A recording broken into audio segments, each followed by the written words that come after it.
The Boise State, Venture College, and Trailhead present highlights from the Survive to Thrive series. And when COVID hit, it really caused me to pivot and to really try to focus on places where people that invest in food are looking. And the trade shows were all shut down. The normal places they would go and walk trade shows for investment they're not happening. So a lot more of these type of programs. So the Boise Trail, there's one in Seattle, there was one in Oregon, and I just signed up for as many as I could participate in, and really kind of refining my pitch. But really it was fishing where the fish are, trying to get in front of the right people.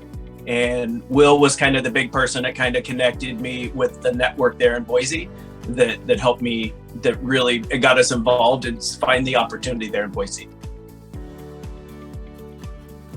The one thing that definitely resonates with me in terms of the amazing opportunity within Boise Startup Week was something similar to what Simon Sinek has described. He's well known for his TED Talk speech about pursuing something that allows you to achieve your big why.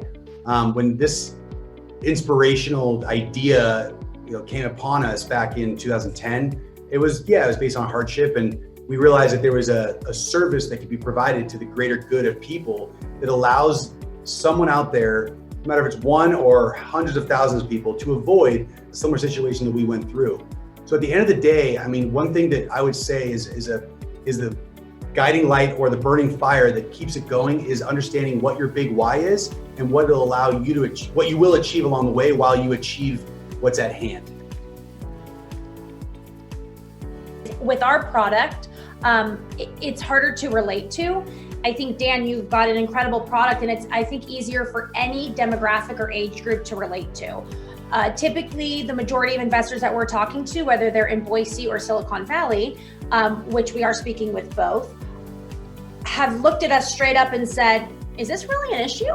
Like, I haven't had a roommate in the last 30 years, right? And when I found a roommate, it was somebody I was paired up with in college, and I lived with them for 2 years, and I got married thereafter.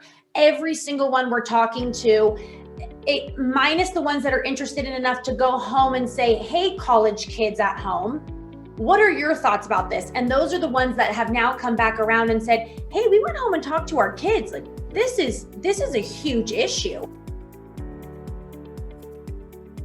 It's the opportunity with Albertsons. That's the part. We were talking about the revenue piece. For me, it's the velocity, showing that you can operate. I've really been focused on like Whole Foods, kind of the natural specialty store.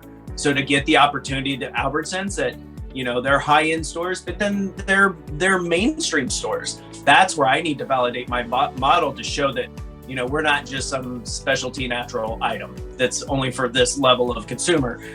We can play on a much bigger level with our concept. That's the big thing that we're looking for.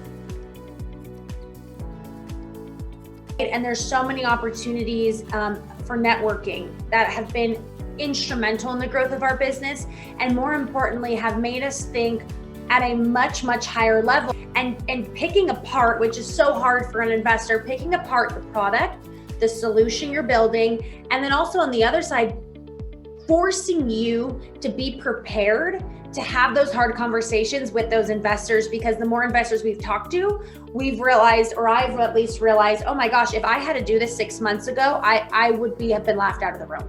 I would have not been able to defend what I'm asking for, justify, explain in terminology that was, quite frankly, 6 months ago, way above my head. Thanks for listening. While you're waiting for the next episode, feel free to contact us or follow us on social media.